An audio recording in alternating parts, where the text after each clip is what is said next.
कई बार ना जब सबसे बड़ी मुसीबत आती है तो हीरो भी ऐसी जगह से निकलते हैं जहां से किसी ने सोचा भी नहीं होता। आज हम एक ऐसी कहानी को समझने की कोशिश करेंगे, एक भयानक प्राकृतिक आपदा की और उस संकट के बीच उभरे एक नौजवान लीडर की।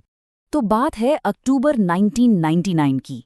भारत के पूर्वी तट पर उड़ीसा में एक महाचक्रवात, एक सुपर साइक्लोन ने दस्तक दी। पर यह कोई मामूली तूफान नहीं था, ये तो बस तबाही की एक शुरुआत थी, जिसने हजारों जानें ले लीं और ना जाने कितने गांवों को हमेशा के लिए मिटा दिया। इस तूफान की ताकत का अंदाजा बस इस एक नंबर से लगाइए, 350 किलोमीटर प्रति घंटा।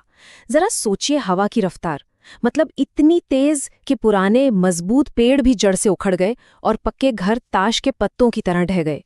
तो सवाल यही उठता है, इस पूरी तबाही के बीच प्रशांत नाम का एक 19 साल का लड़का न सिर्फ जिंदा बचा बल्कि एक हीरो बनकर भी उभरा। आखिर ये सब हुआ कैसे, चलिए समझते हैं।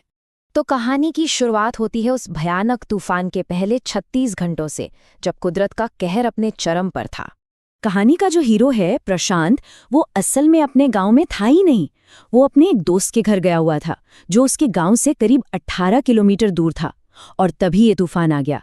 जरा सोचिए उसकी हालत। अगले 36 घंटे वो और उसके दोस्त का परिवार बस एक छत पर फंसे हुए थे और नीचे सब कुछ पानी में डूब रहा था। और जब अगली सुबह हुई तो जो मंजर प्रशांत ने देखा वो किसी के भी होश उड़ा दे। जैसा कि कहानी में बताया गया है, उसे चारों तरफ बस पानी ही पानी था। एक भूरी चादर जिसमें घर, जानवर, यहाँ तक कि इंसानी लाशें तैर रही थीं। ये तबाही का वो नज़ारा था जिसे वो शायद कभी नहीं भूल सकता था। अब इतनी तबाही देखने के बाद प्रशांत के दिमाग में बस एक ही चीज़ चल रही थी, मेरा परिवार, वो ठीक तो है। और यहीं से शुरू हुई उसकी घर वापसी की एक बहुत ही मुश्किल और खतरनाक यात्रा। 2 दिन बाद जैसे तैसे बारिश रुकी और प्रशांत ने फैसला कर लिया कि कुछ भी हो जाए घर पहुंचना है। हाथ में बस एक लंबी सी छड़ी थी और वही उसका सहारा थी। कमर तक भरे पानी में उसी छड़ी से टटोल कर वो रास्ता ढूंढ रहा था कि सड़क आखिर है कहाँ। लेकिन ये सफ़र आसान नहीं था, इसे शब्दों में बताना भी मुश्किल है। रास्ते में उसे अपने हाथों से इंसानों और जानवरों की लाशों को हटाना पड़ रहा था। हर गांव जो उसने पार किया वो लगभग खत्म हो चुका था। ये सब देखकर वो अंदर से टूट गया, बुरी तरह रोया। उसे लगने लगा था कि शायद उसका परिवार भी नहीं बचा हो। और फिर जब वो आखिरकार अपने गांव कालीकुड़ा पहुंचा तो उसका दिल ही बैठ गया। जहां कभी उसका घर हुआ करता था, वहां अब सिर्फ मलबा था। छत के कुछ टुकड़े और घर का सामान पेड़ों पर उलझे हुए थे। लेकिन कहानी अभी खत्म नहीं हुई थी। प्रशांत की आखिरी उम्मीद थी गांव का रेड क्रॉस शेल्टर, जहां शायद कुछ लोग बचकर पहुंचे हों। हिम्मत करके प्रशांत उस शेल्टर में गया और वहां एक चमत्कार हुआ। उसका पूरा परिवार जिंदा था, सही सलामत। पर ये जो राहत की सांस थी ना, वो बस कुछ ही पल की थी, क्योंकि जैसे ही उसने चारों तरफ नजर घुमाई, उसे सिर्फ दुख, दर्द और नाउम्मीदी का एक समंदर दिखाई दिया। तबाही कितनी बड़ी थी इसका अंदाजा इन आंकड़ों से लगाइए। उस एक शेल्टर में सोचिए करीब 2,500 लोग थे। अकेले प्रशांत के गांव के 86 लोग अपनी जान गंवा चुके थे और गांव के 96 घर तबाह हो गए थे। ये सिर्फ नंबर नहीं है, ये बिखरे हुए परिवार थे, टूटे हुए सपने थे। लोगों के पास न खाने को कुछ था, न कोई उम्मीद। और इसी मायूसी के माहौल में कहानी एक नया मोड़ लेती है। एक 19 साल का लड़का जो खुद इस तबाही का शिकार था, अब एक लीडर बनने जा रहा था। अपने आसपास लोगों को इस तरह टूटते देखकर प्रशांत को लगा कि सिर्फ दुखी बैठने से काम नहीं चलेगा, कुछ तो करना होगा। उसने तय किया कि अगर कोई और आगे नहीं आ रहा तो वो आएगा। और बस 19 साल की उम्र में उसने ये जिम्मेदारी उठा ली। और प्रशांत ने फौरन काम शुरू किया।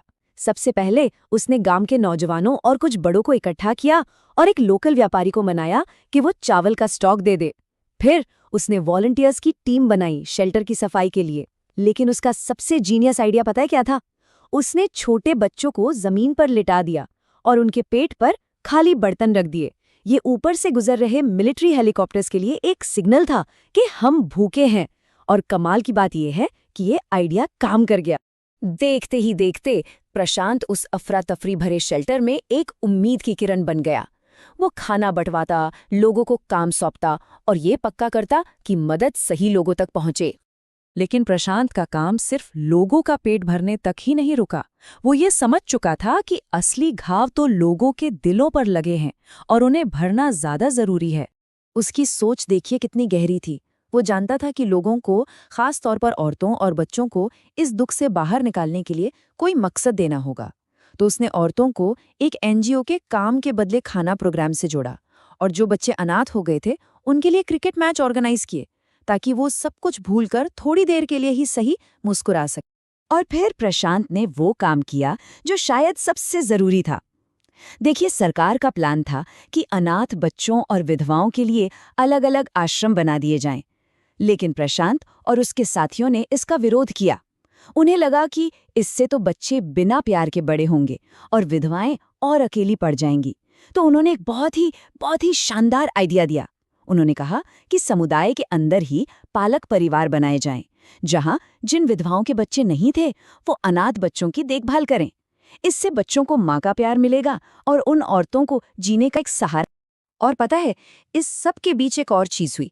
दूसरों की मदद करते करते प्रशांत अनजाने में खुद के जख्म भी भर रहा था। वो दूसरों की सेवा में इतना खो गया कि उसे अपने दुख के बारे में सोचने का वक्त ही नहीं मिला। दूसरों के आंसू पोंछते पोंछते उसके खुद के आंसू सूख गए। तो प्रशांत की एक कहानी ना हमें एक बहुत गहरे सवाल पर लाकर छोड़ देती है कि आखिर वो क्या चीज होती है जो एक मुश्किल घड़ी में एक आम से इंसान से कुछ इतना असाधारण काम करवा देती है।